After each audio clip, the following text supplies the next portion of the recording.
This is a Clover Club cocktail.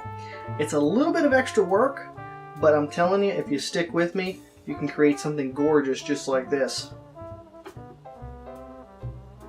This drink comes off, you get a little bit of dryness from the gin, but ultimately there is a nice balance of tart and sour and sweet. It's just overall, even though it's a little bit of extra work with the dry shake, and you have to really shake the heck out of it to get that nice frothy head on it, it turns out gorgeous. It's a stunning drink, and I'm telling you, you put the work into it, it turns out beautiful. You're gonna love it. And if you don't have raspberry syrup, you can use raspberry jam. I found recipes for raspberry jam, and there are other versions of the Clover Club that substitute grenadine as well.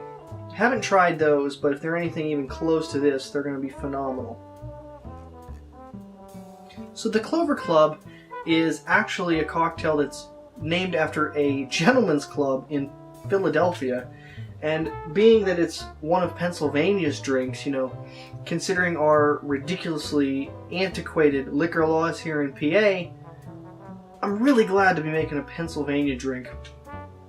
And this one is a little bit more difficult, actually, and even though it's an IBA classic, it's been around forever, you don't hear about it as much as, you know, martinis or Negronis or margaritas and stuff like that. It's a little more difficult, and the ingredients are a little bit more obscure as far as like the raspberry syrup goes. But I'm telling you, this drink, if you follow through all the steps, turns out fabulous, and I impressed myself, actually. You know, I consider myself kind of a drink idiot, if you would, and I was very happy with the way it turned out.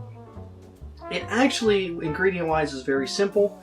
You take an egg white, and you want to just separate the egg from the yolk, and I recommend using a medium or a large, no bigger than a large size egg, because when you get into jumbo or extra large size eggs, you know, the eggs just weren't that big back then, so you're going to throw the recipe off.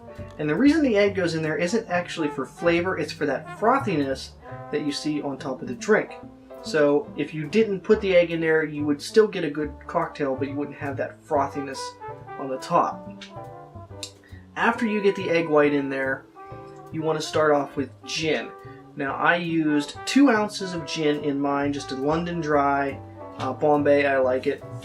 And after you add the gin, I used the kind of IBA method here, and I put in 3/4 ounces of the raspberry syrup, and there's a link in the description for how you can make that. And I put in 3/4 ounces of freshly squeezed lemon juice as well. But once you get that in there, you want to give it a dry shake.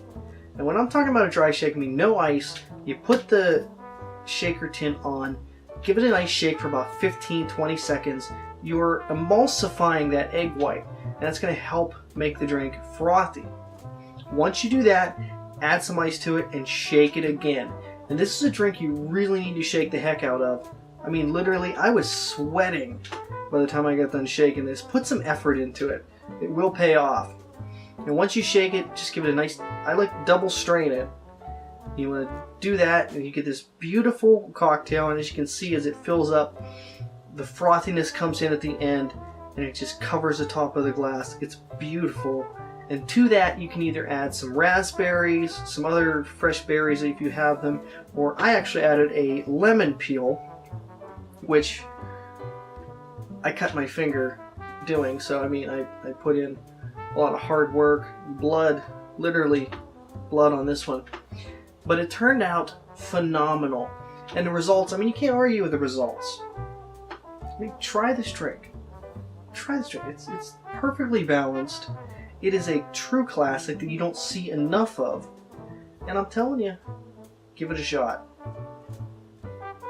Thanks for watching this one. If you want to subscribe, I'd really appreciate it. I put weekly videos out with all kinds of different stuff. Let me know in the comments below what you think about this cocktail and others you might like to see.